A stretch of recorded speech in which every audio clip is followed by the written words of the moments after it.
Vamos a ver. ¿Te ha pasado? Tú con alguien te portas bien, te dejas la piel, estás ahí cuando hace falta, cubres lo que no te toca, pides poco, das mucho. ¿Y qué pasa? Que la otra persona, con el tiempo, te trata peor, no igual, peor. Y un día te miras al espejo y piensas, ¿pero esto cómo puede ser? Si yo lo único que hago es darle facilidades... Tranquilo, no estás loco y no eres tonto. Lo que te ha pasado tiene nombre, y lo descubrió un señor en 1925. Se llamaba Marcel Mauss, antropólogo francés, sobrino del mismísimo Émile Durkheim, y publicó un libro pequeño con un título engañoso, Ensayos sobre el don. Mauss había estudiado tribus de medio mundo, y descubrió algo que lo dejó en silencio. El regalo no existe. Lo que tú llamas regalo, siempre, en toda cultura, en toda época, crea una deuda invisible en quien lo recibe. Porque en el regalo, decía Mauss, va algo más que el objeto. Va también algo del que lo da. Léelo otra vez. Junto al objeto va un trozo del que lo entrega.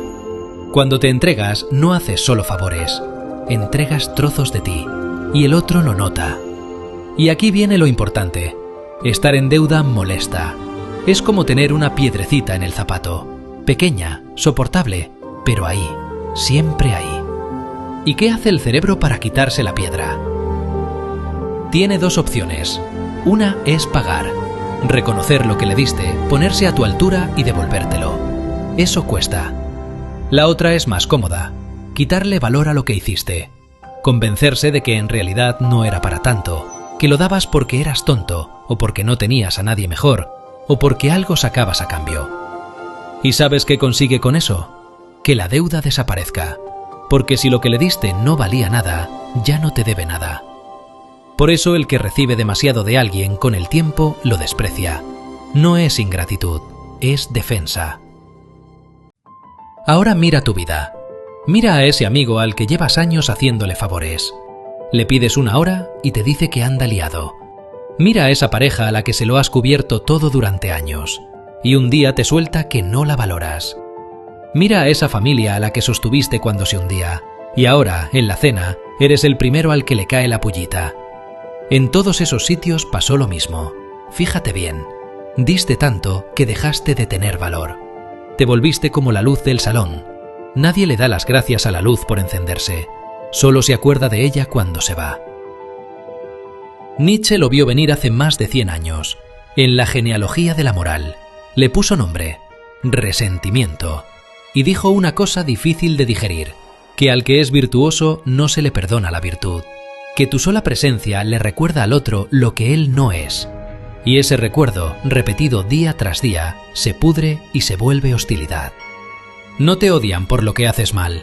Te odian por lo que haces bien, porque tu manera de estar les recuerda cómo podrían estar ellos, y no están. ¿Y la solución? Hay quien te dice, trata mal a la gente y así te respetan.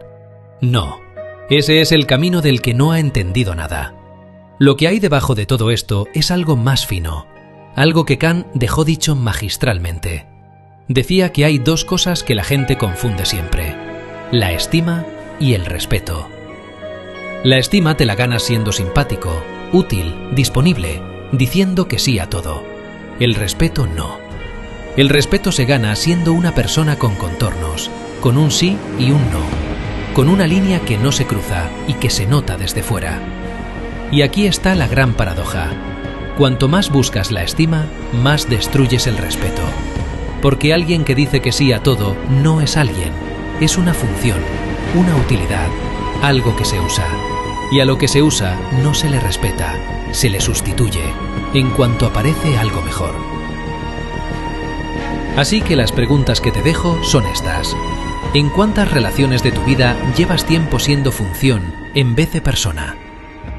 ¿En cuántas conversaciones has dicho que sí cuando tu cuerpo entero te pedía decir que no? ¿Y cuántas veces has confundido ser generoso con tener miedo a no existir para los demás si dejas de dar? El que se da del todo deja de tener valor, hasta para sí mismo.